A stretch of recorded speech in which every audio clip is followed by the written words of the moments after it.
Well, folks, as you can see in the chat, Raven telling us that they're ready.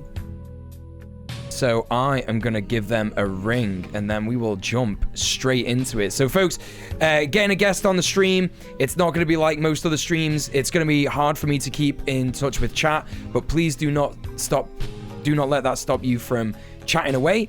We will be taking a look at some chat messages. We will be picking and choosing stuff that's relevant to the conversation.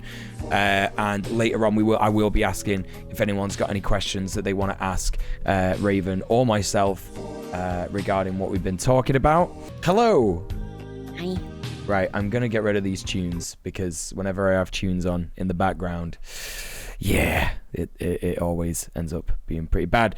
Let me just do a little bit of rearranging of your webcam, and hopefully then that will be Not catching fine. me mid-bite. Oh no, it's fine. Well, It's fine. Everything's okay. Yeah, do you want to? I need my green screen. Yeah, I should have told you I was doing green screen stuff. So do you want to? Do you want to introduce yourself to those who may not know you? Sure. Hi, my name is Raven. I'm an activist and content creator on Twitch. That's so weird for me to say. Like, obviously, I'm on Twitch. That's where we are right now. Right. Anyway, I am a self-described chaotic good half-orc pariah. Right. I am the outsider, always looking to challenge the status quo, make sure that people are actually equal in the spaces that they occupy. And I also play a lot of horror games. You do play a lot of horror games, actually. When we raided you the other day, you were playing some, like, obscure, I've never even heard of it. Oh, Is it Forewarned? Yeah, that one. Yeah. That's not a good game to learn on stream. I'm not gonna lie, it's not great. Yeah. Not my favorite. Oh, damn. Well, yeah, absolutely privileged to have you on. I've got so many questions to ask you, but of course, we're just gonna wing it. You know what I mean? It's just gonna be Love that. Yeah, pretty standard conversation. So, I want to start right from the very beginning. As you said, you're a streamer and you're an activist. What inspired you to start streaming in the first place? Okay, so I actually did it because my partner at the time told me I couldn't. Oh, right, yeah, okay, a spite streamer. We love that. Well, you know, we do love a comeback, right? No, seriously. Yeah. He was streaming and like he had all these friends and stuff, and like I've always been a little socially awkward. Blame it on my ADHD, baby. But I kind of wanted to find my own circle, my own group of people that I can kind of like, you know, reach out to, be friends with, all that fun stuff. Yeah. And so he was like, no, that's my thing. And I was like, okay, Right. bet, watch what happens. And so I started streaming and I did it infinitely better. Let's go. You can't do something spiteful if you're not going to be better at it. Mm-hmm. And that's really how it started. Dope. That's absolutely incredible. I actually love that story so much. I mean, it's real. It's real. Yeah. Yeah. It's a better one that I've got, which is like I saw a Vinny Vinesauce stream once and thought I could do that.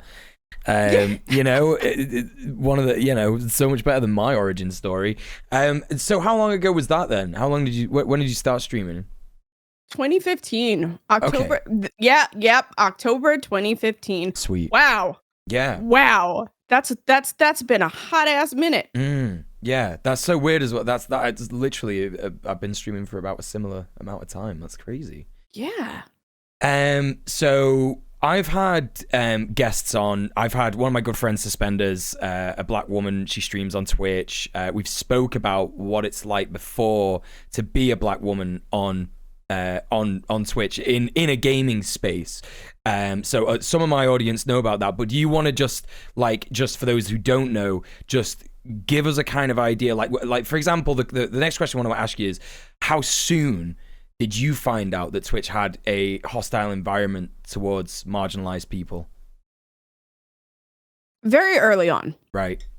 Very early on, but The difference is when I started, I was still living in a very toxic household. Yeah. I am adopted by white people. You know what I mean? So my upbringing was very skewed because I was essentially the token. So a lot of things kind of like flew under the radar with me, or like when I did feel a certain way, like I was told to ignore it because it wasn't real. So it did start relatively early on, but I was still under that, well, it's okay because they're interacting with me type thing. Yeah. I really didn't honestly start to pay attention to it until about 2018 when I was out of that environment. And I was doing a stream where I was basically like, y'all, I have to take a pretty massive break because I had just lost my father. Yeah. And that was the first time that I was hate rated. Right. Okay. That was the first time I was hate rated. Like actually hate rated, not just people coming in and saying, oh, you're fat, you're black, you have tits. Right. Actually actively coming into my channel to purposefully be derogatory to me. Right. On a grander scale. Yeah. And that was some dude on YouTube who sent his whole chat into Interesting. my stream to make content out of it. And I was upset. Obviously, like I'm being vulnerable in that moment. I'm like, y'all, like I love y'all to pieces. I'm not going to be here. Like I just lost my dad. Like this is hard for me because even though like there was a long stretch of time that we didn't really connect anymore, right? Because I was growing up. I wasn't daddy's little tomboy anymore. Like I know tomboy is not the term, okay, but that's growing up. That's what I was. That's what I identified as, and it made me happy. But like, I mean, that was my dad. You know, like it just hits different. So that was the first time, and then I took a massive break. And then by the time I came back, like I was starting to go through some health issues. And, you know, I was starting to get targeted more frequently when I came back. Not to the extent that I was being targeted in the last couple months, but like more frequently, like it would happen probably about once a month. Yeah. But not, you know, flooding my whole channel. It was like a couple of fucking idiots. Like losers with nothing to do, Yeah, who were like, oh, look at this black person. Ha ha ha. Yeah. Bruh. Okay. And then I had to take another pretty substantial break because I had found that I had, thankfully, a benign tumor, but a tumor nonetheless that was in the fatty tissue over my L2, L3. So that is the very lower spine where there's literally like no space for anything. Yeah.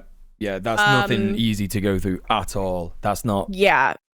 Yeah. Yeah. So I couldn't walk. I couldn't sit. I couldn't stand. I couldn't sleep. Like everything was affected. And so after I had that removed, you know, I got back into the driver's seat. Of course, still being, you know, targeted as a black female presenting person. Love that. And then I ended up getting pregnant. Yeah. And I had a very rough delivery. And I had an even more traumatic delivery. Like I almost lost my life in delivery. Wow. And I used to talk about it a lot more frequently. I don't as much, but that was the moment that kind of changed everything for me. I put a lot into perspective, right? Knocking on death's door will do that to a person. Imagine so, yeah. Like, yeah. God. So it took me a little while to kind of get back on my feet. I lost my job because COVID was a thing, and like I had nearly bled out. Like I had very little iron in my blood, so I was falling asleep consistently. And my job it required me to travel in a company provided vehicle, and I couldn't drive. Yeah, sure. So my partner, my husband, he was like, like when you're feeling better, you should start streaming again. And I did. And that's when I was like, you know what? I only have one life. I only have one life. It is so finite. What am I going to do with the time that I have remaining on this planet that is going to make a difference? Because I have two little people who are looking up to me to do things for them, right? I have to lead by example. I have to do that. That is my job. Absolutely. So how am I going to do that? Yeah. And so then I really started to open up my platform to have, difficult conversations surrounding race. And well, I mean, I still get hate rated about it. I could be minding my own business. I could literally be doing a just chatting stream about fucking titties, okay? Literally. And somebody somewhere is going to be like, no, that black person has got to go. Yeah. Minding my own business. That's where it all comes from, really, at the end of the day, isn't it? With this shit. It's never about like, oh, okay, we're just picking people at random. It's always targeted, absolutely always targeted. And what I wanted to ask you was, in terms of that first hate rate, because that was actually another question I was going to ask you. Mm-hmm. That first hate rate that you got, so you said it was this YouTuber, and just like basically said, right, we're gonna go and give this person shit, because we, of whatever, I don't know, racist fucking shit he's gonna say. Basically. So that was the first ever one. What kind of difference did you notice from that to what was happening a couple of months ago? What was happening a couple of months ago was bigger. Yeah. It was more widespread. It was more hateful. Mm-hmm. Right? Like, the first one that I got shook me a little bit. Not because, I really give a fuck what people think about me, but because they sought me out. And the verbiage they used in my channel was literally for me. How many black people do you know who are like into alternative fashion? Sure, right. Who are gothic, because that's how I identify myself. Mm-hmm. So for you to come in and for your first message to be, hey, it's a black gothic gigger. Yeah, you obviously like you sought me out for that. Yeah, exactly. Targeted on you specifically. Yeah. Right. Yeah. And these kinds of things have been happening. So was that the first time that you really saw it as being like, oh my God, okay, so they're seeking me out? Or had the sort of sporadic ones that you'd seen leading up to that been of a similar nature? Or were they just... No. I think they were kind of dipping their toe in. You know what I mean? Yeah. They were seeing what they could get away with and what they couldn't. Sure. But that was the first one that was like specifically targeted at me personally. Yeah. It wasn't just this channel's overrun by is owned by the KKK. Like, it wasn't that, because I've seen that before. Like, that's not original. Yeah. Right? And it's like, okay. Yeah. Whatever. If you want, pal, like, yeah. Yeah, it's kind of like, well, I'm sorry that you have skid marks on your fucking hood, but whatever, man. But that first one was the one that was very targeted. Yes. And that's when I knew it was different, because it shook me. Shit like that doesn't shake me, right? It doesn't, because I've been black my whole life. Yeah. Even if I really just started like being in a space where I'm allowed to learn about my culture. Yeah. I've still experienced these things throughout my existence on this fucking earth, right? Yeah. That shit don't shake me. No. It don't. Because if you're literally just going to call me out my name and tell me I'm black, okay, and? Yeah, it's like, you could at least try and come up with something a bit more fucking original, Yeah. That's it's what I'm saying. Like it's the exact same shit all the time, right? Yeah. Exactly. Yeah. So, I mean, it was very interesting to see how it progressed. Because I don't know.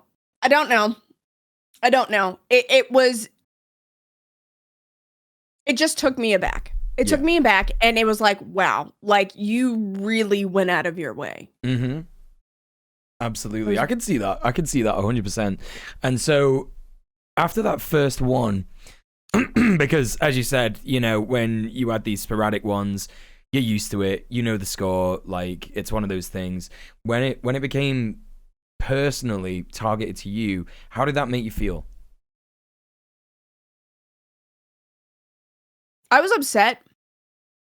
You know what I mean? Like, I wasn't like crying about it, but it was like, who the fuck are you? Like, obviously, like if I've done something to you, please tell me. But like, you're doing the Charlie Day shit, being like, right, okay, who is this? Like, you know, fucking trying to put things together and like figure out who it is.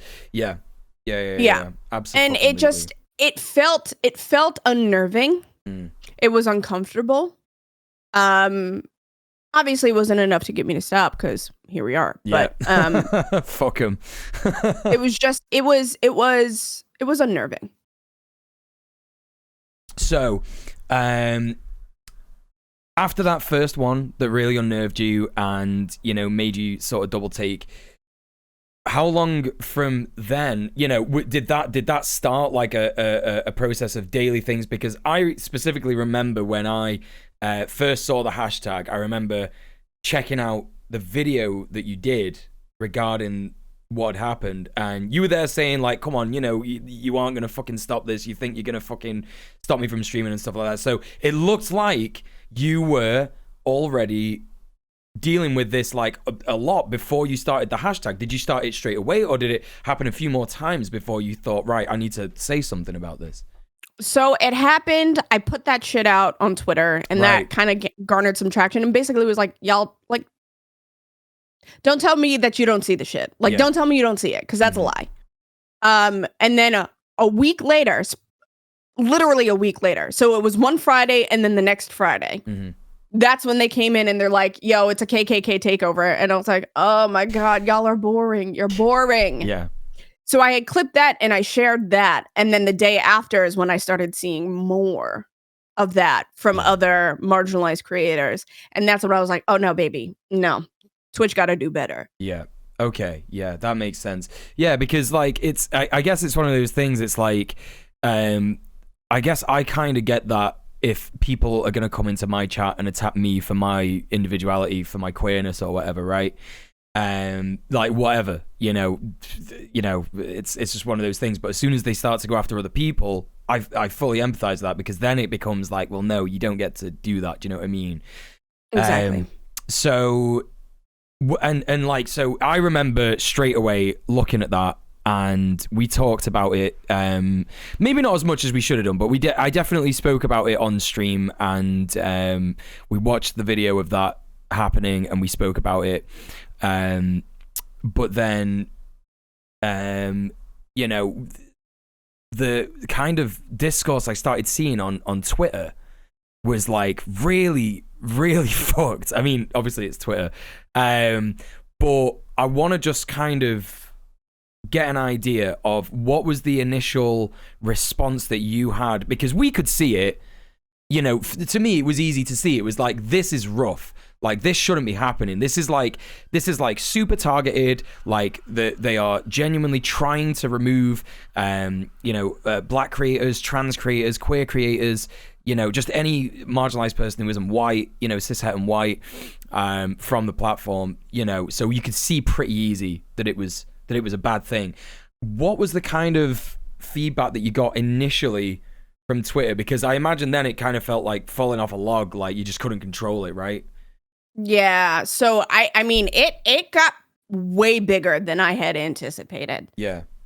Right? Like, I never expected that me calling it out was going to basically set streamer Twitter ablaze. Yeah. Right? And even more than that, like, the world.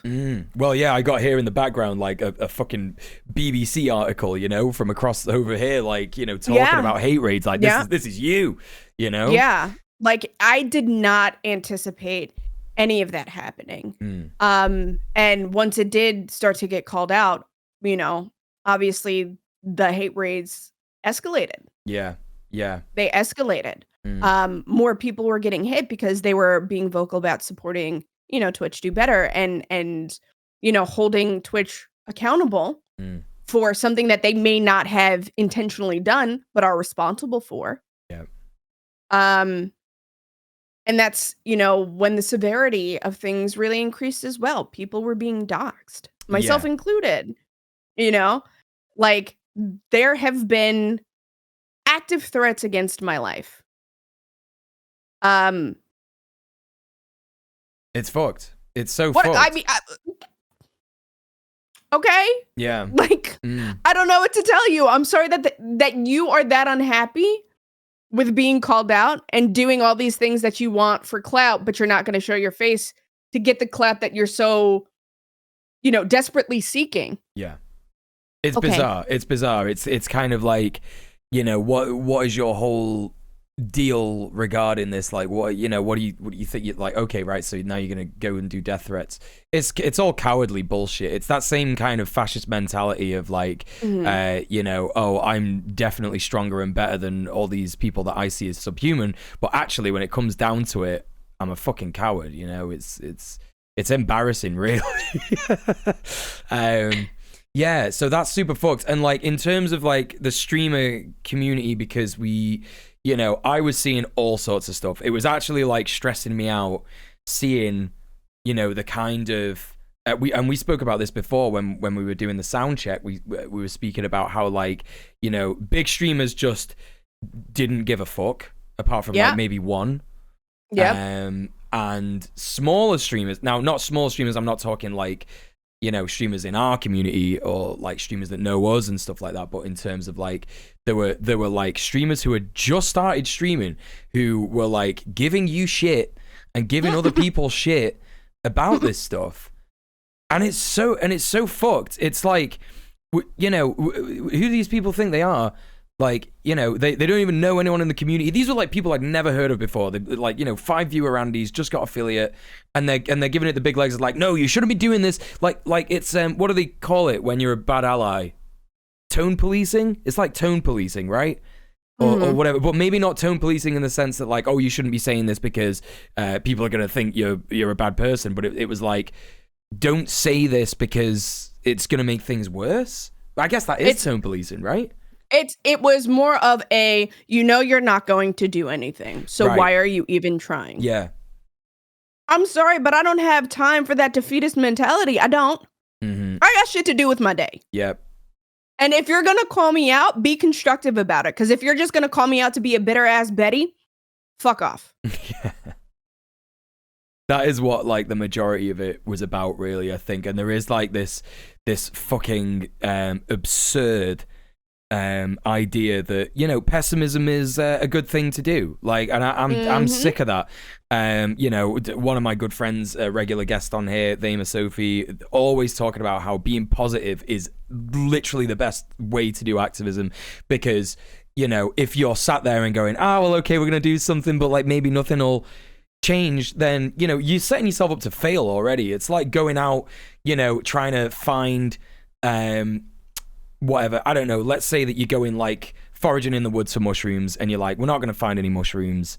You've already set yourself up that that's not going to happen. So you're not even going to look properly. You're not even going to do it properly. Do you know what I mean? Yes, and I kind of agree. Yeah, right? Yeah. So I'm not pessimistic. I am realistic, right? None of the shit that I did expecting that something was going to change out of it. I did it because it needed to be done in that moment. Yeah. Right? Yeah. That's, and everybody's allowed to, activate in whichever way feels best for them. But that's just how I did it, right? Like, I go into it knowing that it could work, could not work. I think that's separate to pessimism personally. Yeah, but it is, right? Because like, if it doesn't work, okay, now what else can we do? Failure is not a bad thing. Failure just means a door closed. That is it. Failure means that the path that you chose at that moment was not the right one. Exactly. But there's one over here. You have to explore these things. And I think that people genuinely just, especially in the day and age of technology that we live in, and that instant gratification that we get, they expect things to happen as soon as they want it to. And that's not the case. Yep. So like all of these like fucking people, big, small, whoever, don't care, who are coming at me, and people like me who are trying to be progressive in the information and the movement can kindly kiss my ass. Yep. Absolutely. Honestly. Yeah, I agree. Because I don't have time for it. Whether you like me or not is not a defining factor in whether or not I choose to proceed for the people who need it. Like that, your opinion of me is not my business. Yep. Until you make it my business. But until then, it's not my business. Yeah. I got shit to do. Absolutely. And that's why it's so important to sort of like just keep that attitude, because you're absolutely right. Defeatism, no one's ever going to get anything done. As soon as you subscribe to that idea of defeatism, then it's almost a self-fulfilling prophecy. I don't know if that's like the right term, but like you're literally saying like, oh well, you know, nothing's going to change, so why bother? Well, yeah, if everybody keeps thinking like you know, so yeah. I fully get that. Yeah, because at that point, you're literally looking for failure. That's what you're looking for. And you will find what you are looking for one way or another. 100%. 100%. Yeah. And so, yeah, that was the main kind of pushback you got from the streamer community? I mean, there was a lot. There was a lot, right? Like, I make it a point not to read everything that is written about me. Yeah. Because I don't care. It's not going to affect my bottom line, right? Like, if you're not feeding me, fucking me, paying my bills, go. Yeah, that's based. Absolutely go. Based. Yep. And like I will say, like, I am glad that all of this is transpiring now, because 2 years ago would not be handling it like this. No, right? Absolutely, yeah. I would not be handling it like this at all. I would be infinitely more upset. Obviously, like, I still have my days and I have my moments, and I'm allowed to because I'm human. Yeah. But the one biggest factor in that, wow, I can talk, is the fact that I got diagnosed and I'm being treated for ADHD. Yes. Yeah. Talk to us about that then. So as a person with ADHD, my emotional control is not great. I feel that. It's not.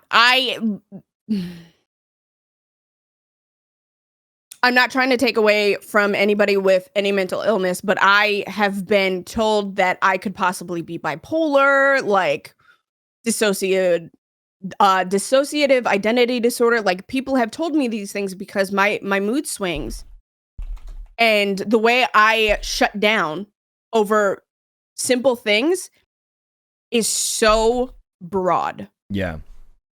Right? So it is very unpredictable. Now that I actually started the treatment, I'm really starting to understand, like, there are things that are worth my time and things that are not. I will attribute some of that, like, don't give a fuck to, you know, again, knocking on death's door. There is not much that is going to scare me at this point in my life. Right? Yeah. Because I've kissed the inevitable. You know? Yeah.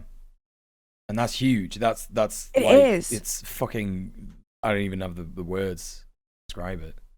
It is, it's surreal, right? But it also allows me to ground myself in the present more. So yeah, like, throughout this whole thing, like, obviously, like, it has been stressful. Yeah. I did a really good job covering my under eye, but like, you saw me earlier. Yeah. I look rough. No. I look rough. I do. Not even in a bit. I'm okay. Listen to me. I'm okay with it. I look literally like I got punched in my eyes. I'm okay with that. I am tired. I'm allowed to be tired, and my eyelash is falling off too. Love that. Absolutely. Right? Yeah, and I think that's a really important thing when it comes to mental health, and especially like pressures as a streamer as well, because there's so much where we're sat here and we're like, fuck, if I take a day off, everyone's gonna fucking forget about me, you know? And this kind of like absurd mindset where we have to be on the grind like 24/7 is extra bad regarding that. You know, so to have the, you know, these mental health issues on top of that, it's a nightmare. Like I don't have nearly as much as press that you've had, over the last 2 months, and I find it fucking hard to operate. What you're saying before about like the simple things just sort of like knocking you down. I feel that 1,000%. Like sometimes it's just like, forgot to do my laundry. I'm not gonna get out of bed. Like Yep. Yeah. Yes. Fully get that. Yeah.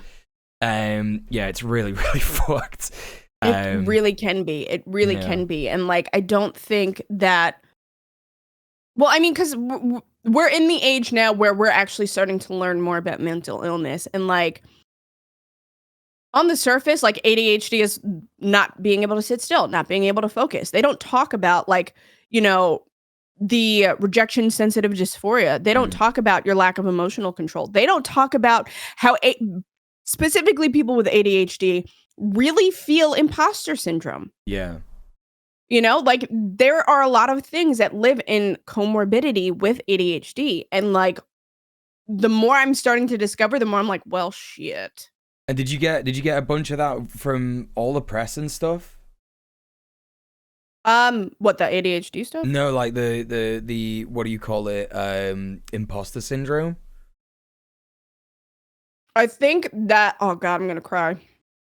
That's all right. Y'all gonna have to give me a whole minute. No worries. I think for me, imposter syndrome as a whole can really be described as having success, but feeling like it's either fake or you're not real, or it happened by luck. And then as soon as people find out who you are, like it's going to end. Yep. For me, because I had sent out a tweet about this the other day, because I was just in my feels. Like it very much feels like I am stuck in this like old, dilapidated, antiquated, broken, rundown like house. And I'm looking out and I'm seeing all the things that are going on and like how people are talking about me and like how, they say like I'm inspirational and like all this other stuff. And like the world keeps moving. It keeps moving. And I'm stuck in here. And there's nothing that I can do to change that. All of that feels out of reach. It feels foreign. Because I am stuck in my head all day. Like this, like that's my prison, right? Yeah. I don't get to escape my mental illness or my neurodivergency. I don't get to escape that. I manage it, but I don't ever get a chance to just not be in that space, right? Yeah. So when I got partnered, like I was excited about it, but then after a week I was like, I didn't do anything to deserve this. Right, yeah. Yeah. Or it's like I will join in like people's chats on stream that I've been an established member of that community. And then it's like nobody really wants me here. Yeah, feeling this stuff. Like, yeah, because we were speaking about this before. And yeah, like I said, I've not had a similar amount of attention, but something along those lines when I went viral in January, and it was like, I think it was like fucking super annoying for me personally, because it was like, yeah, I got like a lot of attention because I had like one good take. Basically, if you don't know, I did like a little clip about how there is like a really bad gamer to fascist pipeline that exists on the internet and Twitch, and it's really easy for like cishet white boys to just fall down it. Especially with YouTubers like fucking Joe Rogan and all these kinds of people and stuff like that. So it just went viral, like millions of fucking views. I was like, this is insane. And like you said, you don't think you just do something and you don't think it's gonna go off like that, but it fucking does. And then all of a sudden it's like, shit, there's all these eyes on me. What the fuck? And yeah, so I fully see where you're coming from, and it doesn't help when you do notice these little things. You do notice these little things where it's like, oh, okay, so like these people who used to hang out in my stream and used to support me and stuff like that are all of a sudden like not here anymore because Yeah. I've quote unquote made it, or like I'm more successful, whatever that means. Yeah. And then, but then also you get like a bunch of new people, and some of them are lovely. Some of them are still here for me, and I'm sure same for yourself. But like some of them really have this idea of who you are, and then when you don't fill in that idea of who they think you are, all of a sudden you're a big cunt. You lied to them, and that really doesn't fucking help with anything like imposter syndrome, because it just confirms it. You're just like, yeah, I was right. I don't deserve this. It's so fucked. Absolutely, it really fucked. is. It really is, because it is very much like, it is just affirming what you already believe about yourself, right? And it is a very isolating and lonely place to be, because you end up withdrawing from everything and everyone. You know, like, I know I'm still in the process of doing that. Like, I'm trying to like actively fight against my nature, and I'm not doing it well. Because I am at a point where it's like, did I really do this? Like, I don't think I did. Like, I don't agree that people think that I'm amazing and inspirational, because why would they think that of me? Like, I'm not a good person. I try to be a good person, but I will never say like, yeah, I'm fucking great. Like, it's hard. It's hard. It's a really interesting, like, feeling to be in, to just feel like you are existing in this space with all these people, but like nobody can really see you. Yeah, absolutely. And I think that in terms of like, we were speaking before about communication. I think communication is like a real issue that we have on Twitch, and I think that like, because at the end of the day, if you have a support network out there of other streamers who are gonna reinforce these ideas, you know what I mean? Because you know, I don't know about you, but like in terms of like when people big me up, sometimes it's like, it's not direct. It's like people will do like a quote tweet of something I've done, and they'll be like, Muel is a really good streamer and blah, blah, blah, deserves all this stuff. And I'm like, it doesn't, it hits, and it's appreciated, but it just, because it's indirect, because someone's not actually talking to me, someone's not actually communicating with me, it doesn't feel like it feels really hollow. Right. Even though it's not, and it definitely comes from a good place. Yeah.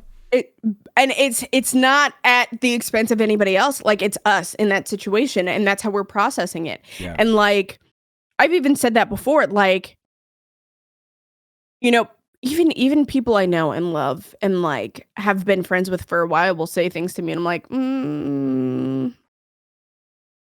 I don't think that's me. You know? It's not me. It's like, it's maybe my evil twin or something. I don't know. It feels weird to be so removed from receiving, you know, that praise. Especially when, you know, somebody like me who is, you know, I'm biracial, but people don't see that. They just see black, and that's fine. Like, I don't hate that. I love being black. I love that. But when I was taught my whole life to be a model minority, receiving praise for doing like the complete opposite of that doesn't feel real. Right. Yeah. I can imagine that's like a whole other different flavor. Yeah. Abso-fucking-lutely get that. Yeah, it's weird. It's weird, right? And like, part of the reason why I did apply for partner when I did was because once everything really started kicking off, like, I had people in my DMs literally telling me that I was never going to get anywhere on Twitch anymore because I was openly vocal. And these are what, like other streamers and stuff? Yeah. This is fucked. Yeah. Absolutely fucked. I know I'm not the only one who's been told that. Right? Yeah. So when I did apply for partner, a lot of that was to just prove a point. Yes. Again, oh wow, this is like the fucking time out. Wow, because I just fucking came to the realization that I'm a spiteful ass bitch. Okay, because I started streaming out of spite, and then I was like, oh, y'all tell me that I'm not gonna get partner. Watch me. There's nothing wrong with that. I think that's oh my great. lord. Yeah, why am I this way? Absolutely do things out of spite. Like if it fucking works, it works. I don't think there's anything that you can criticize. Oh my god. That. Yeah, fucking. Why am I this way? So, in terms of like, because that is streamer culture, really, isn't it? Like, I think that one thing that is not addressed that is like very, very, very pertinent and happens all the time when it comes to streamer culture, streamer Twitter, stuff like that, is like envy. Like there is so much envy that does not get addressed, and it's like no one is allowed to do good. No one is allowed to make it. Everybody's got to be struggling. If I'm going to be struggling for the rest of my life, you're going to be struggling for the rest of my life. And no one wants to lift each other up. No one wants to celebrate each other when they're doing good. Yep. And it's something that has got to fucking change. Absolutely. Because I think it results in stuff like this. I think it results in these feelings, extra feelings of imposter syndrome, where it's going to be like, you're just going to have those voices in the back of your head. Vibes are a thing. And, people pick up on what people don't understand, I think, a lot of the time, how important words are. And when someone is literally, oh my God, Raven, what are you doing? Why are you subscribing? What? Nothing. I'm not, don't you fucking, I don't know what you're talking about, okay? I'll plead the fifth. All right. Okay. Nothing happened. Okay. But it's like, there's just too much that I've totally forgot what I was talking about now. We're talking about streamer culture and how people are really not okay with other people succeeding in the space. That's what it fucking is. And I think that that comes from capitalism. It's the nature of neoliberal selfishness, and that shit is it permeates culture all the time. You see these like Instagram accounts where it's like no one should give a shit about anything that's happening apart from what's happening to themselves. Like it's you're the important one. And I think that in terms of like streamer community, because this is something we were talking about before, we literally just spoke about it just then, is that we're not in direct conversation with a lot of people. And what I've started to do recently, which is really good and really helpful, is just phoning people. So on Discord, I'll just be like, yo, have you got time for a call? And I will just phone one of my streamer friends and we'll talk. And that is so important. Because when I agree, you know what I mean? When you're doing these, when you're getting these sort of like affirmations that are very hollow, it could be really assuring and reassuring to actually speak to someone and hear their voice and go, oh, actually, like, do you think that that's bullshit? Like, am I doing this right? What do you think about this? And then you actually have these conversations and go, oh, okay. Just hearing a human voice is sometimes really, really important in this stuff. I agree. And I think a lot of this could be avoided if people understood that they are wasting energy on hating somebody for getting to somewhere quicker than them, because our timelines may intertwine, but they are our own. Yeah. That's it. Yeah. My mate Olivia has got a really good analogy for this, and she says that basically your life is like you're in a boat in a stream, and sometimes you are gonna meet other people on the stream and they're gonna be riding with you, but at the same time they're always in their own boat regardless. And sometimes these people are gonna stop, they're gonna get off the boat, sometimes they're gonna lag behind, sometimes they're gonna shoot in front of you for whatever reason, they're gonna crash into you, they're gonna all these different things. And you have to remember that like all that matters in terms of sort of like your timeline is doing the best that you can to make sure that you're not fucking with anybody else's boat, and also you're not fucking up your own boat. And I think it's that balance. I think that balance is like really hard to, like you said, it's like we're intertwined, but just because we're not sort of in the same boat doesn't mean we aren't in the same boat, if that makes sense, because we technically Yeah. are in the same boat. If people are trying to like get to somewhere, like doing activism on Twitch to make Twitch better, if people are wanting to make it as a streamer, those are very similar boats. We're on very similar journeys, and there's no reason why these things should, you know what I mean? Why we should move it's the away from same. each It's other. literally the same boat company, maybe a different model. Right. That's it. That's exactly it. Yeah. It's okay to, and again, this kind of comes back to this, right? Like, people are so afraid to fail. Like, why? Why? What is so terrifying about it? Because I need enlightenment. I do. Yeah. What is so terrifying about failing? Yeah. Not making it on your first try? Okay. Yeah. That's literally what it equates to. You didn't do what you wanted when you wanted it done, but it doesn't mean that you're not going to get there. Exactly that. It's like, what, you know, you weren't a baby once, like you didn't like learn to walk and fall over and shit. Like it's human nature. Exactly. I think it's the way that we treat people when they fail. I think it's this sort of like horrific schoolyard mentality that people have when, you know, someone, you know, it's that like Schadenfreude of like someone really fucking their life up and shit like that, and it's like, you fucked it. You know, but that's so wrong. Like, we shouldn't be thinking like that. And, you know, going back to what we were saying before, it's like, you know, if you want to fucking apply for partner, like, why are people just not being like, fuck yeah, do it, let's go? You know what I mean? Like, it's not like there's one purple check mark there, and like, if you don't get it, that's it. You know, there's like fucking millions of Twitch partners.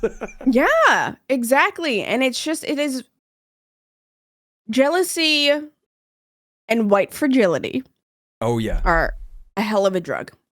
And I will tell you that because I see white people getting partnered and they are being lifted to high heaven. Yeah.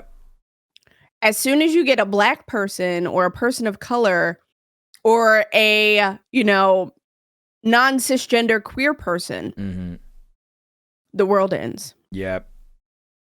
The world ends. Like, it is doomsday. The fucking Mayan calendar was right. There's an asteroid heading for Earth at this very fucking minute. We are all about to be out of fucking house, home, life, all of it. We're dead.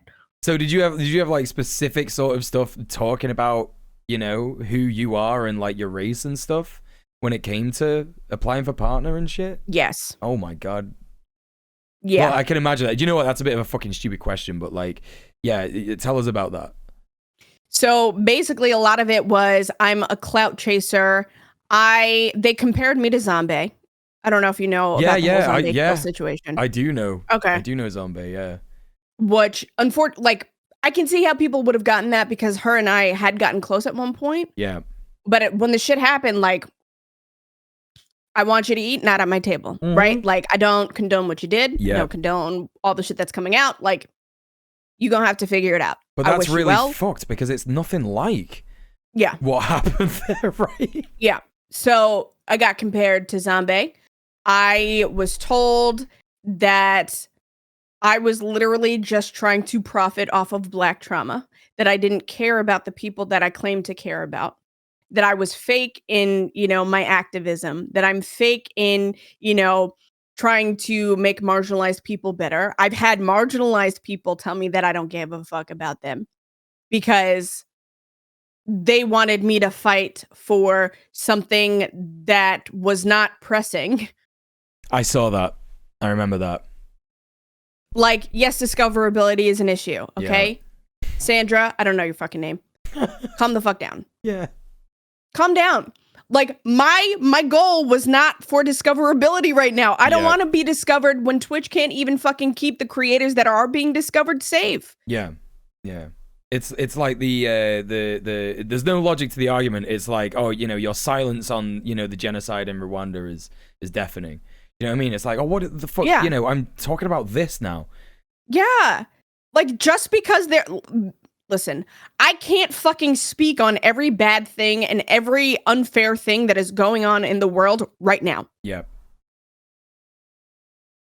I can't do it. People seem to think that, like, So I think there's like a huge sort of disparity between people understanding like what it's like to be a content creator, especially a content creator with like a lot of eyes on them, you know, and just being like a person, because you think like, oh, if I had all these people listening to me, I would do all this good stuff and I would do all this and this, that, and the other. But like, you know, especially if this is, you know, coming from people who don't know what content creation is like, yeah, fucking got a wake-up call coming for you, because you got so much shit to organize. Then if you've got any kind of mental health issues, get fucked, you know. Plus family, work, add on, you know, if you're a marginalized person, all this shit adds the fuck up, and people just do not understand you know, what kind of, it's just absurd. People just seem to think like, oh, well, if I was the king of the world, I would do this. But then they don't know. It's easy to say when you're not in the seat. Right. It is literally easy to say anything that you want when you are not in that position. Yeah. Right? It's not that I don't care about discoverability on Twitch. Obviously, I do. Yeah. But that's not my first priority. My first priority is to make sure that people who are hurting right now are being taken care of. Yeah. That's it. Like, I'm sorry that you've been streaming for 10 years and you have 3 concurrent viewers. Like, that's not on me. Yeah. Maybe like, you know, stop streaming COD and, you know, do some networking and shit. Do something, because... Listen, because I'm about to go the fuck off. All right? I hate people who do not want to do a goddamn thing for themselves. Yeah. I get needing help. I'm so for that. Like, I love helping people. But if you expect me to wipe your ass, fucking spoon feed you, fucking pick out your clothes for the morning, absolutely not. Yeah. You have got to do something. Like, it bothers me. It is one of my biggest pet peeves when people literally fucking complain about shit that they are not willing to change for themselves. Mm-hmm. Yeah, it's because that's the thing. It's like, that's the whole shit behind the booby streamers discourse, you know? Mm-hmm. I don't care. Yeah, exactly. People need to fucking like get over it. That's literally it. And you can even see it in, like, you know, the leak that happened today. You know, Amaranth gets shat on all the time because she like licks ear microphones or whatever, or like wore a horse head once and sucked off a microphone. But like, still, did you know about that? No. Yeah, I love Amaranth, actually. I'm fully subscribed to Amaranth. But like, oh my god, no, it's just like absolutely fucking hilarious, and I love her for like, you know, pushing those boundaries kind of thing. Gets like banned like, you know, every year or something. And make that money, honey. I'm not a judge. Right. And even she isn't coming close to some of these fucking, you know, white boys who are like, you know, Twitch's top dogs. They're not. This whole idea, like, you know, titty streamers are stealing your views is absurd. There's no just say that you hate women. Exactly. That's exactly because that's what it is. Yeah. That's why when people are like, well, you don't have to stream on Twitch, like, just tell me to go back to Africa. Yeah, right. Because that's what you're saying. Yeah. Stop being a fucking coward and say it out loud. Abso-fucking-lutely. Yeah, it's so stressful when people do that shit where it's like posturing this, like, you know, because basically they just, all it is that they know that their points of view are horrific and they just don't want to say the real thing. That's all it is. They just, because they know they'll get banned. They know it's not acceptable. And again, and again, it's like the what do you call it? The reluctance to do something about your own fucking situation. Do you know what I mean? Like, sure, if you're not able to do anything about the situation in terms of like, oh well, you know, I find it really hard to stream a game other than COD and maybe not say anything other than haha get wrecked. Then fair enough. Maybe like, you know, maybe streaming's not for you. Like, you know, I don't know. I know people like that. Right, same. And it's like, what, you know, what do you want? What do you fucking want people to do, kind of thing. So yeah, it's kind of tough because it's like you also don't want to be a dick to these people as well, because it's like, all right, look, you know. Oh no, I don't care. I don't. Because if you're gonna come at me sideways and tell me that like I didn't work to be where I am, you could fucking get fucked. Sure. I don't care. Yes, absolutely. Because listen, Debbie, you are not the only one with fucking issues. I'm sorry. I'm sorry you're going through that. I don't wish that on you, but kindly fuck off. I don't care. What I was saying that you should feel sorry for the people who maybe don't make these comments about other streamers. Sorry, I didn't mention that, but like, yeah, no, you're fine. If you're gonna like say that shit, of course, like, there's no reason to fucking, you know, to give them any kind of sympathy or anything like that. Absolutely. And speaking of other streamers, I want to talk to you about the Asmongold shit. Let's do it. I'm ready. I'm about to put my whole glasses on too, because let's go. We going to the library. Yeah, let's go. Because one of the main things and I think this was when this was when Twitch Do Better really started taking off, wasn't it? When it finally got mentioned by a big streamer. And so tell us about what happened that day, the first day that you heard that he was talking about it or whatever. Or just from the start. Asmo who? Asmo who? Listen, he can say whatever the fuck he wants, right? He can say whatever the fuck he wants. Because I proved him wrong. Okay? Absolutely. Yeah. That's the funniest shit about it. Half the people were like, who the fuck is this guy anyway? Like, yeah. I didn't even know who the fuck he was. Like, you are just another, like, white dude on the internet, okay? You're a dime a dozen. So, like, if you have nothing to say outside of literally, I'm a chicken shit, I don't want to say anything because I know my audience doesn't want to hear it, fuck off. Yep. Fully. There's a difference between, again, being constructive in your criticism and just saying shit to fucking talk out your neck. Yeah. It's almost, I'm not the one. It's almost like, why did he even say anything at all? I think that when you get to that level of like Twitch, I think like the brainworms just get huge. You know, like this, like June sandworm brainworms. Listen, I'm not gonna talk like shit on the dude.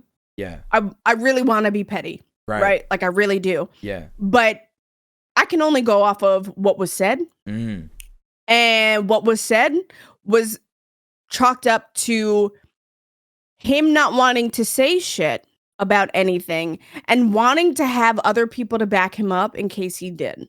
Right. Yeah. It did seem a bit like that with what he fucking tweeted about it. He literally was speaking from privilege. Yeah. I can't fault the guy for it because that's what he knows.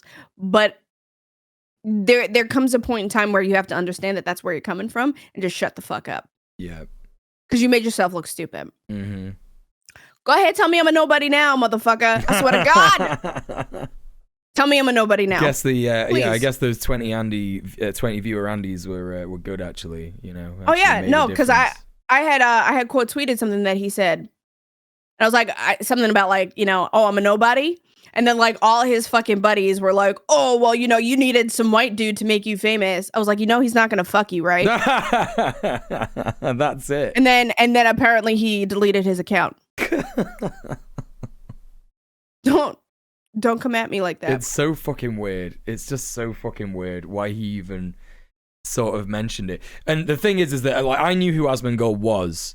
And that's only because I'm a Hassan watcher. Like, I'm a big Hassan fan. And I remember the one thing that Hassan said about Asmongold is that, like, yeah, he's just like a, you know, standard, you know, big streamer kind of guy. Like, he's one of the nicer ones out there. And I was like, he is one of the nicer ones? Like, are you kidding me? Like, and his chat is still like, you know, the way that it is. Like, don't get me wrong, it's not like all slurs and shit, but it's pretty fucking toxic, you know? And so I'm sat here and I'm like thinking like, holy shit. So, you know, this guy is like supposed to be one of the nicer, bigger streamers, and he's being so like, you know, it's racism really. Like, you know, like you say, it's coming from a place of privilege and being like, oh, I'm not going to take this, you know, this black person seriously. I'm not going to take this woman seriously, you know? It's fucked. Absolutely fucking fucked. And in talking about Hassan, talk to me about what happened with Hassan. Basically, I had gotten a DM from someone, and they were like, "Yo, Hassan's talking about you and wants to talk to you." I was like,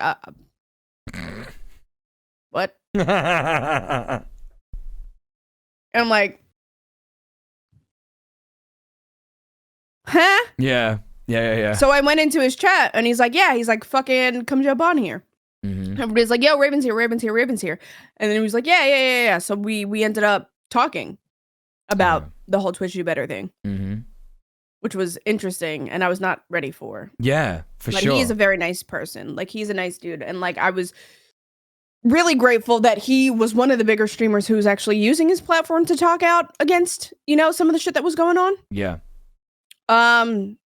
And I think it's one of his mods. One of his mods like reached out to me and was kind of talking to me about, you know, locking shit down and like how to do it, because, you know, they've had to do it for so long. Right. Yeah. So they were even like, "Yo, have you tried this?" and like gave you some shit. Right. Okay. So it was really just it was cool to be a part of, right? Like I was honored to be able to, you know, talk to him essentially about all the shit that was going on. Yeah.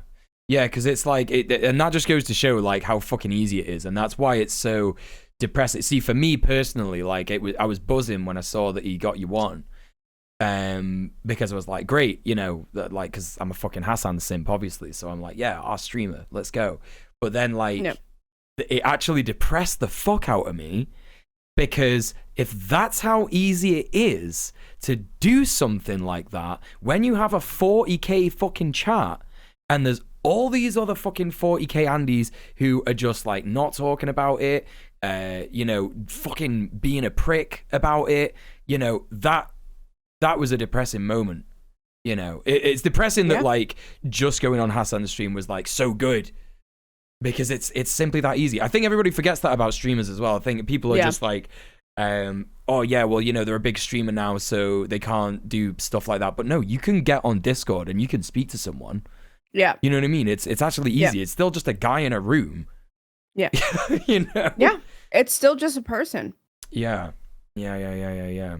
So yeah, really, really interesting that it was actually just like an ad hoc thing as well.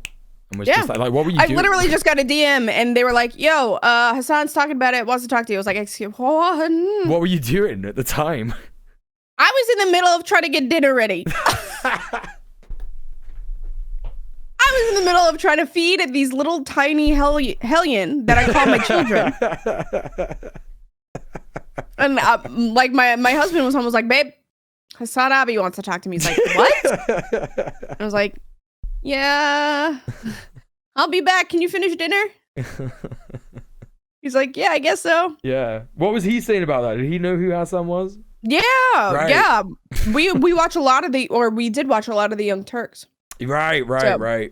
Yeah. We were very familiar with who he is and like his stance on things. Yeah, that must have been absolutely wild. It was just wild. Yeah.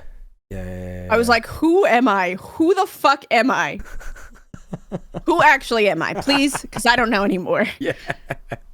Oh, that's so fucking cool. I love that shit.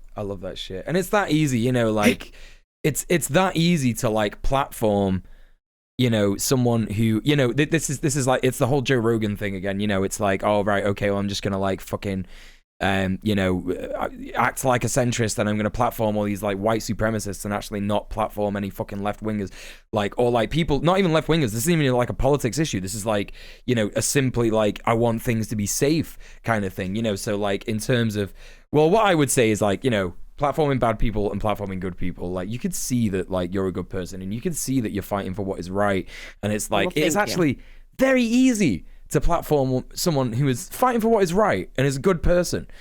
You know, you just have to reach out and do it. People are begging people to speak on their platforms about stuff like this, but they don't do it because you know, as soon as you build up an audience, it's kind of like what Asmongold is saying. Like, Asmongold is probably at that like middle ground of like, yeah, I definitely don't want any hate in my chat, but also like, I know that there's people who still hate in my chat, but they're just not doing it openly. So I'm not gonna like, I don't even know. If but he condones them doing it like behind closed doors. Right. Exactly. Yeah.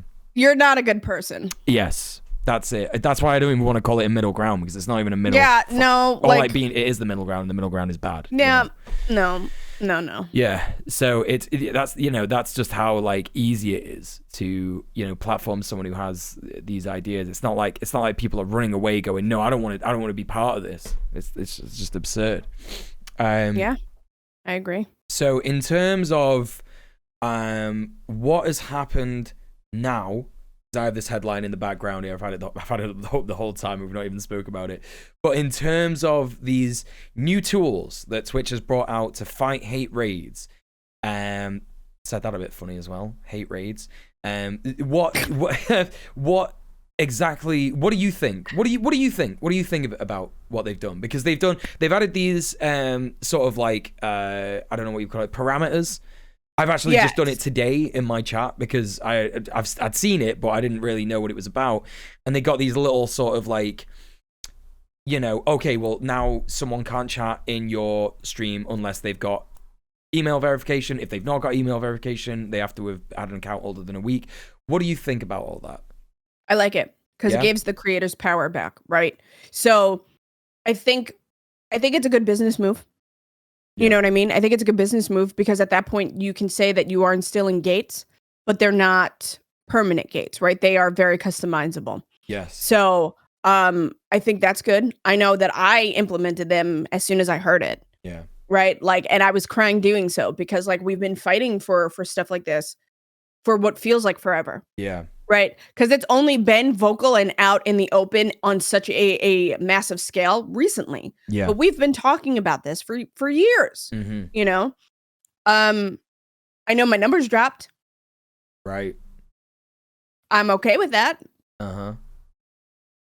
Because I would much rather feel safe in my space and have my community feel safe in that space than trade that for, a higher CCV or whatever it is. Yes, absolutely. Absolutely agree with that. Yeah. Because, it's kind of one of those things in terms of, because I got hate rated like the once. And for me, I was like, well, I'm an anti-fascist. I'm a white guy. I'm queer, but like, it's not very obvious, I guess. You can look at the tags and like see that, I guess. But for me, I was just like, yeah, you know what? I'm not gonna let this get to me. And not surprisingly, they didn't focus on me. It only happened once. So for me, it's like, obviously, like for me, like I'm, these tools are good for everybody, but like in terms of like people who are getting targeted, that is, I think, a really fucking important move. Obviously, like most people on Twitch are not gonna bother about this kind of shit. But it's important, and I agree. I think that this shit has been so long. It's such a long time coming in terms of like what we wanted to see from Twitch as well. Just having like a verification on when you're making the account, right? And they brought something in like that, but I know Queen Pib actually like was, because she's a fucking an IT person in her real work. As soon as they brought that in, she was able to like circumvent it in 2 minutes. The new stuff? I don't know how long ago I feel like this was like 3 weeks ago. Okay. So I don't know what's changed since then, but I remember that she was talking about that on Twitter, and she was like, oh yeah, I got around that in like 2 minutes. So I mean, I guess it depends how savvy these losers are who are doing these hate raids, these fucking, LARPing fascists, just sat in a Discord somewhere, like fucking beating each other off. Depends how like savvy they are, but they're messy. I will say that they are messy. Yeah, this is the thing. To me, it always seemed like they found an exploit and they did just that. They exploited it. I don't think it was as big as some people were making it out to be. It not that changes it, not that makes it any less bad for people to have to go through.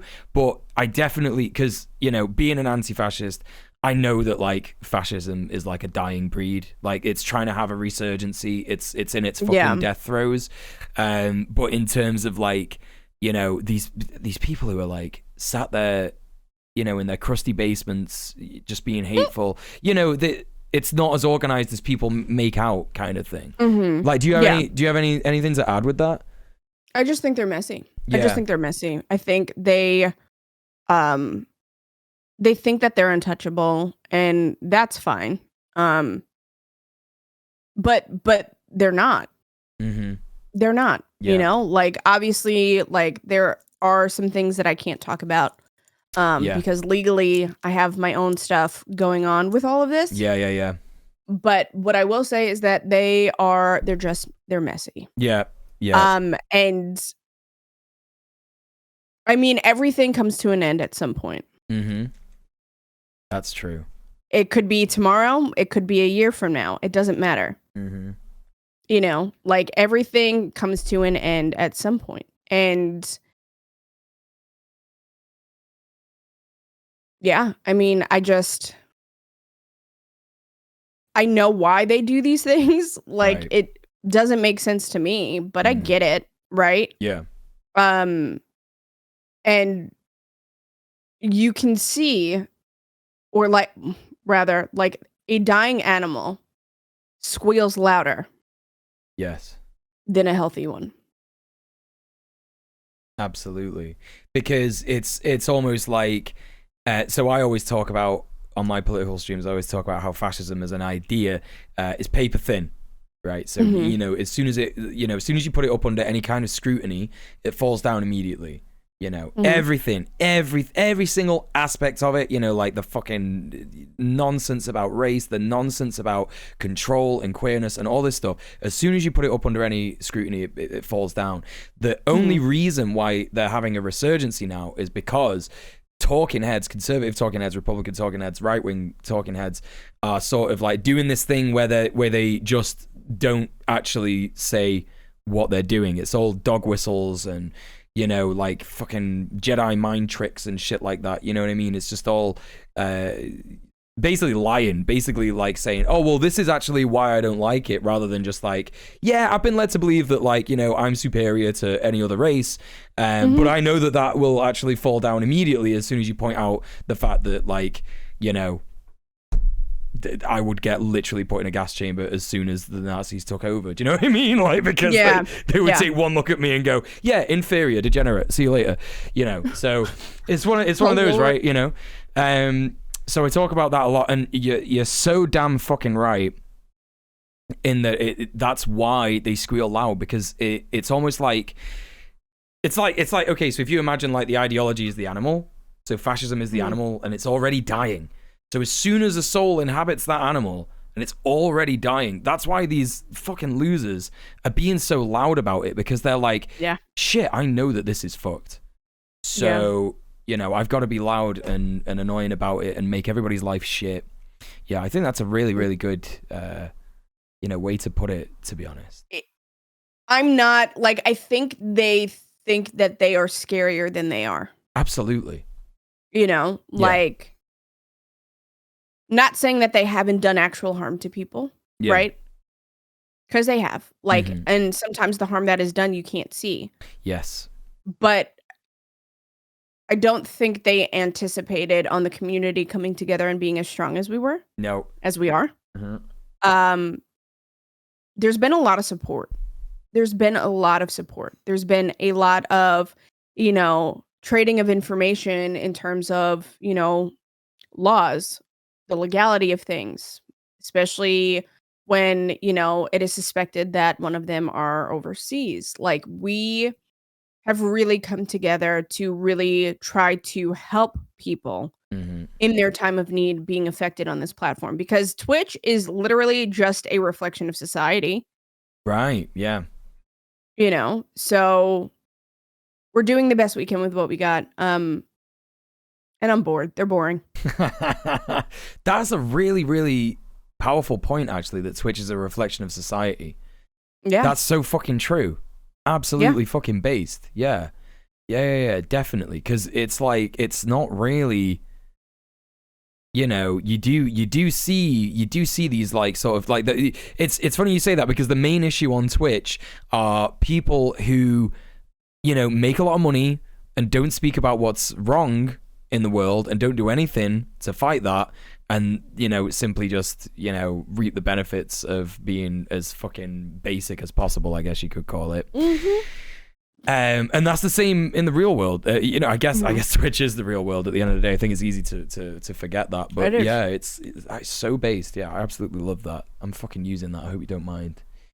No, not at all. Not at all. And so, in terms of what Twitch is coming to now, in terms of obviously we've spoken about. There's some people in the chat talking about other things that people want to talk about. Swamp Goth here says, I think it was Swamp Goth, I might be wrong, but someone in the chat said, oh yeah, it would be really good to see a deny, there you go, yeah, it's Swamp Goth, an accept or deny option for an incoming raid. I think that's pretty no, cool. I brought that up. I brought that up multiple times. I agree. I think that's important. And I think that when somebody is raiding in, there should be a little bit of a panel with some minor info, has this many bans, or is known for hate speech, or whatever it is. Yep. I think it's important to have those things, because transparency in this situation is going to be key and always will be key. And I understand that, from a cybersecurity standpoint, you can't tell everybody everything, and you don't want to tell everybody everything, because then you're literally giving, these bad actors, as they like to, be referred to, the key to a lock that's not even been made yet. Right. Absolutely. So I think it's important for patience, but I do agree that, there are other things that can be implemented to really give power back to people who have been affected. Yeah, absolutely. Definitely. So yeah, I mean, that's pretty much everything that I want to speak to you about regarding hate raids, in terms of what's happened and stuff like that. Going forward, is there anything else that you want to talk about? Where do you see your activism going next? And what should we be concentrating on as supporters of this cause? Honestly, I just at this point want to make sure that people are being taken care of. I think that is most important. We've already, laid the foundation for the Twitch Do Better stuff. We've already proven that we mean business. But people are tired. People are hurting, financially, emotionally. So if we can, support them, I am trying to work with some nonprofits to get a fund going for grant money for people who have been affected, so that way they can use it to pay bills, or retainer fees or legal fees or whatever it is. That is my next move. Sorry, I had to burp. But as far as everybody else, find a new marginalized creator. Find a new marginalized creator. Support them. It's free to do. You don't have to spend money to be able to be a part of the movement. Find marginalized people. Yeah. Hang out with them. Talk them up if you like them. Mm-hmm. The biggest things, the things that are going to have the most impact, are the smallest. Yeah. Even as far as because one thing that I keep seeing, it's absolutely hilarious how these things go in circles and stuff like that. But around the time of Black Lives Matter last year, there was this whole big conversation about supporting Black creators and making your chat safe for Black people, BIPOC, in terms of call shit out when you see it and stuff like that, right?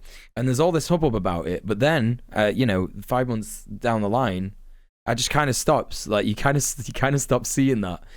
And I've seen a few fucking creators, who are just you just wouldn't think that they would let shit fly, and then you talk to them about it later on, and they're like, oh, I just didn't want to. I don't want to rock the boat. I don't want to, I mean? I don't know what I'm talking about. I don't know what I'm doing. And I just feel like it's a cop-out. You know what I mean? It's like kind of a cop-out when people are saying, oh, I don't have the intelligence to address someone like that. And I'm like, well, it's exhausting. I get that it's exhausting. I get it. But these are people who shouldn't be exhausted.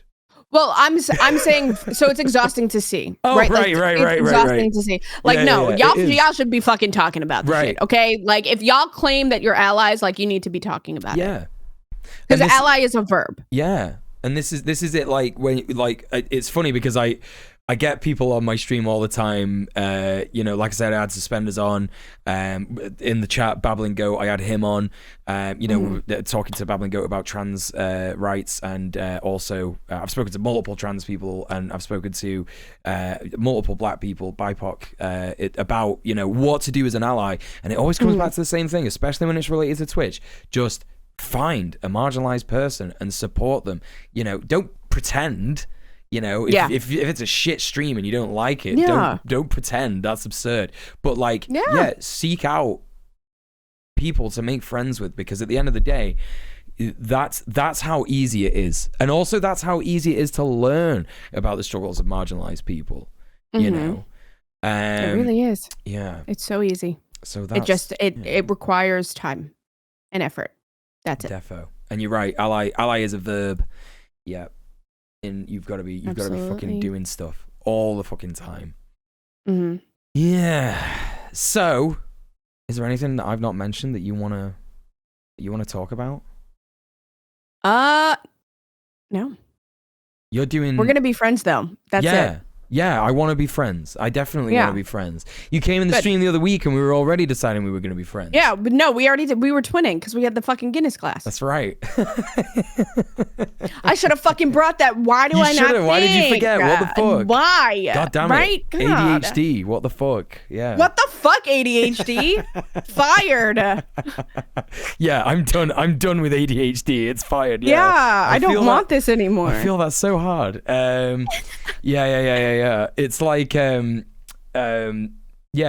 what was I going to say now? What are you doing later on today? You got some planned that you're doing later on today, I noticed.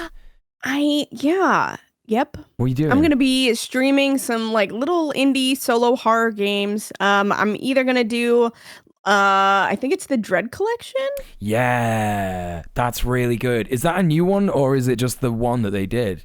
They have 3 collections. Right. I have all 3 of them. I haven't played any of them. So I might be doing that. Or like there's something called like The Static Speaks My Name, which is an indie horror that's really short. My friend is a Raven. Sweet.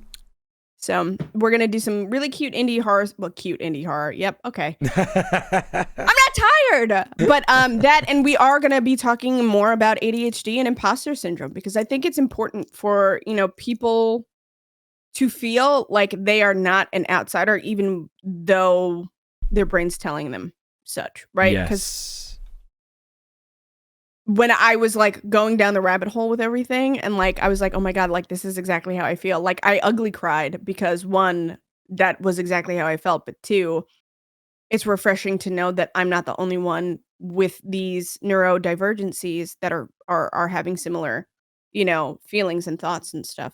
Yeah.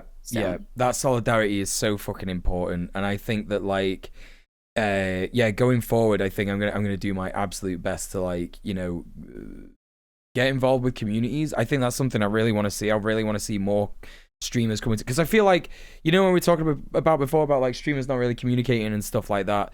It's like we need to be making these communities, because for some reason streamers don't talk to each other unless they're in a fucking team together, or unless they're in each other's chat. And it's like, no, come on, like why don't we all just make like one big fucking Discord and just like be friends in there, I think that that's something that we need to start like seeing more and more. I don't know, maybe I'll start it, maybe I won't. I always say shit like this and I'm just like, I don't have the fucking energy. That's ADHD. That's ADHD as fuck, baby. I know. I need a diagnosis. I do that shit all the time. I do all the time. I'm like, yeah, this is a great day to do this. And then I sit down and start and I'm like, I don't want to fucking do this anymore. It's that fucking TikTok where the guy's like, that's enough of this hobby. I'm going to find something else, Yeah, because I was going to start doing cross stitch and I sat down and I started 2 stitching and I was like, I don't like this. I don't want to do this anymore. I spent $50 on it. It's actually like disgusting how much of an effort it takes to have like a hobby that you really like. Like I love drawing. I love drawing so much. I used to do art streams, and the reason that I stopped doing art streams is because I wanted to, like, get bigger numbers and stuff and do like popular games. So I thought, fuck it, I'll stop doing art streams and I can do art in my spare time and I'll really enjoy it, because I do really enjoy it. But I haven't done any fucking drawing since I did that. That was about three or 4 months ago. It's just absurd. Like, why am I like this? Why am I like this? I don't know. Yeah. Neurobrains. Love that. I know. Neurobrains. Why? Okay. You know what? No, that's a new word. We're saying that now. Neurobrains. Love it. Okay.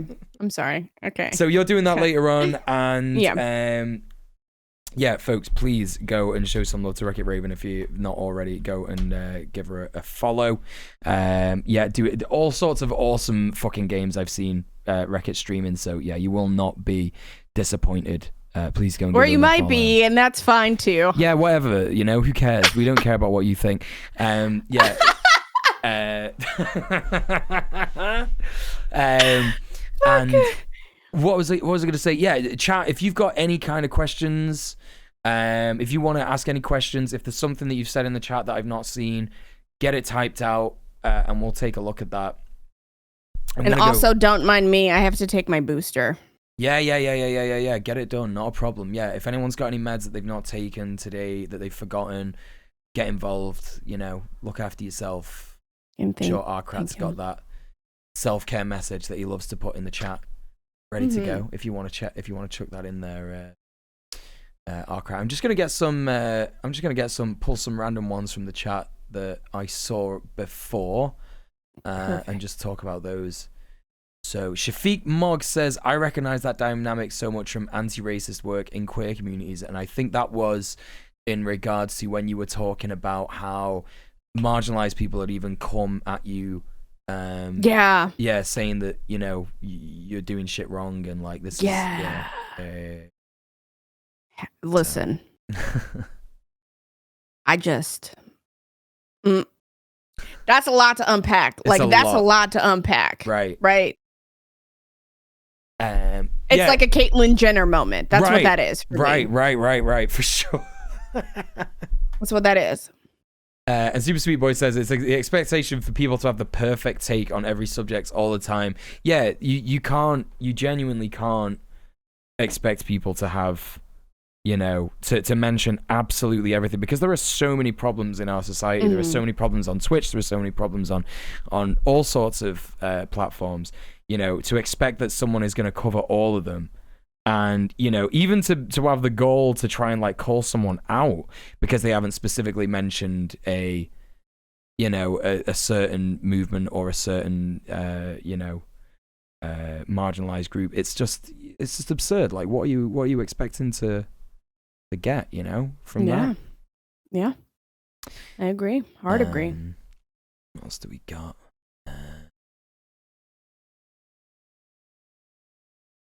Huge red flag when someone keeps someone who is racist, homophobic, a terrible person in general, but doesn't ban them just because they don't do it publicly. Right. 100%. Yeah. Constructive and engaging conversation. Really enjoying this so far. Thank you, DDP Rhymes. Appreciate that. I know. I see a bunch of people saying like ADHD and comorbidity with like bipolar and like CPTSD. I will say I do have CPTSD, but I have ADHD with it, right? So now that I'm starting to manage my ADHD, I've noticed that the other symptoms have started to kind of fall in line. But I am like, I know, like because my son got diagnosed and I was like, yo, I did all the shit that he does. Yeah. When I was a kid. Yeah. Yeah. So like I did all of it. Like I was always like the social butterfly, and I was literally going up to strangers and I'm like, hi, my name is, and I would like start jumping off shit. Like I would fucking jump off the stairs and I would get told no and I'd do it again. And then I'd get told no and then I'd get hurt and then I'd do it again. So like, I would say with that, like a lot of things do live in comorbidity with ADHD. If you do have concerns, make sure you bring them up if you are looking to get diagnosed. So that way they can like really treat the full problem, because Sometimes it is mild ADHD paired with something else. So make sure that you're really advocating for yourself. Great advice. I agree so much. As someone who has found it very difficult to get a fucking ADHD diagnosis, even just an appointment, you know. Yeah. So I'm 32. Yeah. Boop. It took me 31 years to find somebody to diagnose me. Right. Holy fucking shit. I mean, I had people because I'm so certain I've got ADHD. It's just like there's not even any point in saying like, oh, you know, I just need a diagnosis, because I fucking know that I've got it with the amount that people, you know, talk about it and stuff. Which is why it's so important to talk about it, by the way. And I remember when I was acting out, quote unquote. That's what they say, you know, you're acting out like you're being a fucking, you know, a nuisance and stuff. I was acting out when I was a kid. I just randomly started doing naughty things. You know what I mean? Like, what could be considered naughty. Because you were bored. Exactly, right? You were bored and you're looking for that instant reward. Yes, exactly. And I was unable to concentrate in class and stuff like that. And then, you know, I remember getting taken to like a psychiatrist or whatever, and they were like, "Do you think he's got ADHD?" And this person was just like, "Nope, no, it's not real. Doesn't exist." And I'm like, "All right, okay." You know, yeah. So it was really fucked. And then ever since then, not even thought about it. I just thought, "Oh, I guess I'm just an idiot. I guess my brain just doesn't work good. I guess that's just what it is." You know? Yeah, it's really fucking fucked. Really fucked. Okay, yeah, going back to the stuff that Twitch has implemented, Arcrat says, a number of streamers showed examples of skipping the verification for new accounts a while back, including new accounts being able to do remind me later for authentication. That's different from the chat features brought in last week for moderation. This isn't to say someone might not try to get around them, but the two are different. Right. Okay. That makes sense. Sorry, I'm just checking on my daughter. Nah, you do it. I'm just gonna read chat. I'm just gonna pull out some things, like I said. Good. Yeah, absolutely based. As you can see, as most people can see, I've got the sub off Twitch command in my thingy, whatever you want to call it, fucking in my title. Absolutely, the 50-50 pay split needs to be adjusted. Streamers deserve way more than that. Yeah, absolutely. Yeah, and especially now, you know, the leak that we've seen today about, like, you know, the earnings of, like, it surprises me that people didn't know that big streamers were earning these amounts of money anyway. But that's by the by. It should show you just how much big streamers are making now. And in terms of, like, who Twitch should be taking the 50-50 split from and who they shouldn't be taking the 50-50 split from, it's weighed heavily in favor of you know, smaller streamers, because why should we pay half of our tiny income that a lot of us use to survive on, you know, just give it to Twitch, who, like, really don't give a shit about the creators, when these big boys are pulling in, you know, millions of dollars every year, and Twitch are getting half of that, you know? So yep. Why is it the smaller streamers who are getting that shit? So, what else do we get? I get wary of people who call themselves allies. Yeah, I feel that, Super Sweet Boy. Yeah, because it's like, do, don't say. Yeah. Do, don't say. Becca, you can absolutely get in on the friendship because you have a Guinness glass too. Oh, fuck yeah. Fuck yes. Let's do this. I'm ready. My body is ready. Yeah. Mr. Lime Runner says, I forget I have it sometimes, even though they've been diagnosed for a while. It will throw a wrench in my plans and confuse me. I think this is RE ADHD. So it's always refreshing to hear others sharing their experiences. Yeah. It can be really easy to, when you've, like, developed coping mechanisms and stuff like that, you know, for this over years and years and years, it can be so easy to forget that, like, oh, that's why I'm feeling like shit at the minute, you know? Yep. I will say my diagnosis has allowed me to be more forgiving with myself. Right. You know? Yeah. It's not just a, well, why the fuck are you not doing this? It's a, you're not doing this for this reason. So how do we fix it? What can we do?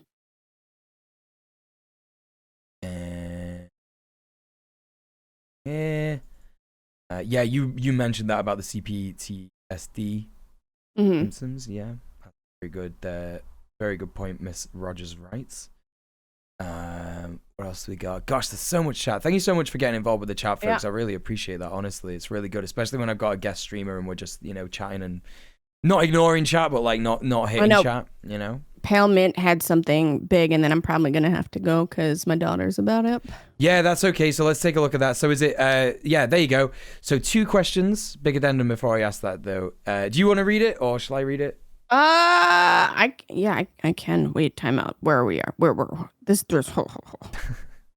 a lot of words. I should probably put my glasses back on.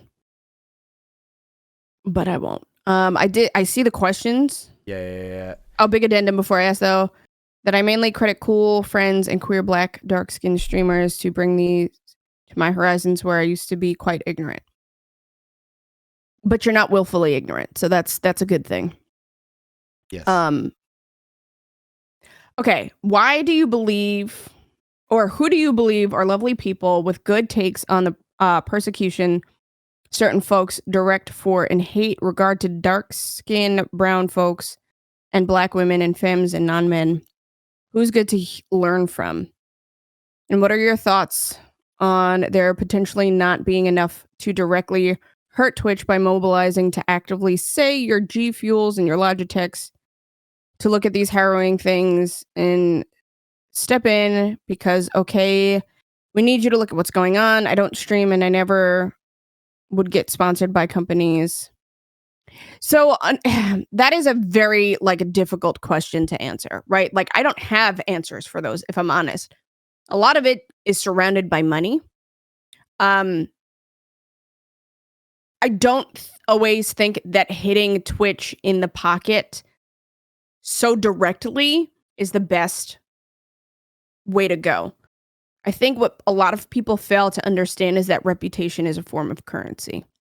And right now, that was probably the best and honestly the easiest way to go, right? Because as we started talking about it, and as bigger news sources started to really cover the story, Twitch was forced into a position of having to do something because their reputation was on the line. Yeah. I think it's important to understand that to hurt, or I hate even saying that, but to try to go for money isn't the most direct approach isn't always the best approach. You have to be a little bit smarter than just taking what we think on paper is the easiest way, right? Right. And I know I have to navigate it, especially having become the face of this thing, a little bit differently, because if I present myself as angry, I get classified as the angry black woman, and that's all people see. Right. Yeah. So there are companies who have kind of pulled back. A lot of companies aren't going to do that publicly because they don't want to damage their profits. Right. But that is a very complex question in the way that I can't take on fighting these other companies to try to hit them in the pocket. They know what's at stake because their reputation is at stake for messing with Twitch right now because Twitch's reputation is at stake. Yeah. That's not something that I'm going to get involved with because that is over my pay grade. And I, quite frankly, have more pressing shit to have to worry about, right? As far as black, BIPOC, women, femmes, non-men, I mean, there's a lot of us out there, it's just a matter of looking for it, I don't like calling people out right now in a good or a bad way. Yeah. Who are in a marginalized community, because I never know who's listening, and sure, that sounds paranoid, but I don't want to give anybody more fuel for this fire. So that way this person why didn't you mention me, Raven? Come on, yeah, I get that. Yeah. Because there are certain people who won't mind it, but then there are certain people who will, and I'm trying to be as respectful as possible in that regard. And also, I think that just reeling off a bunch of names of black creators is well, no, really, you should be looking for them in it. Do you know what I mean? I guess I don't know. It's like I could give you a list of people I follow, but a list of people that I follow that I interact with, pretty consistently may not be the people for you. Like you Yeah. have to find who you vibe with. And I will say this, it is not up to a marginalized person to teach you about marginalized issues. Right.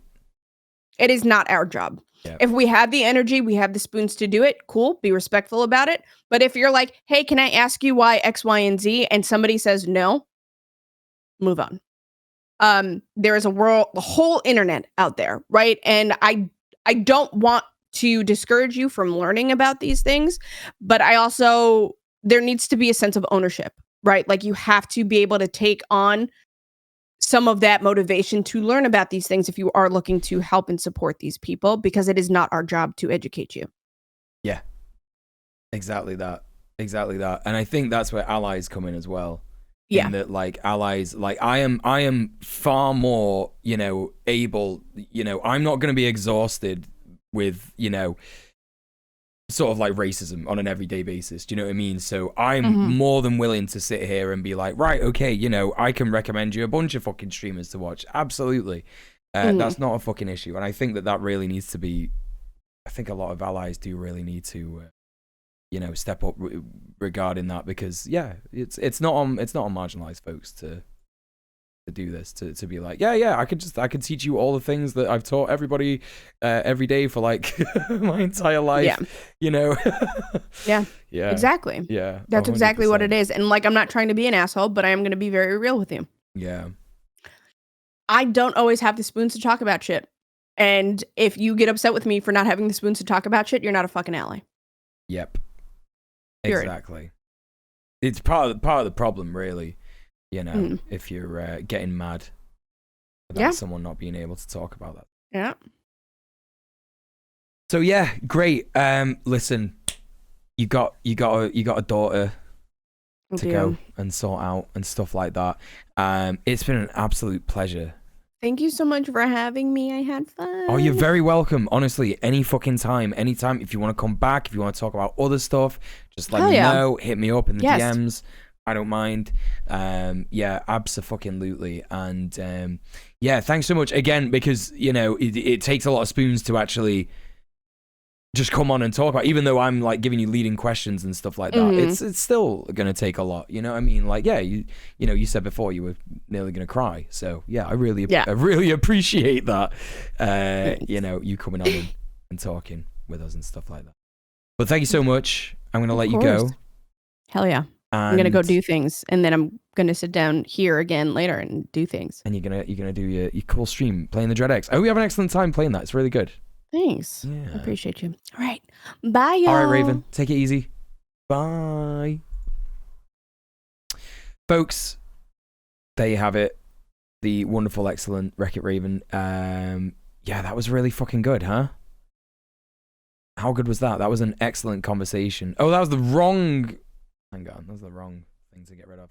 We want...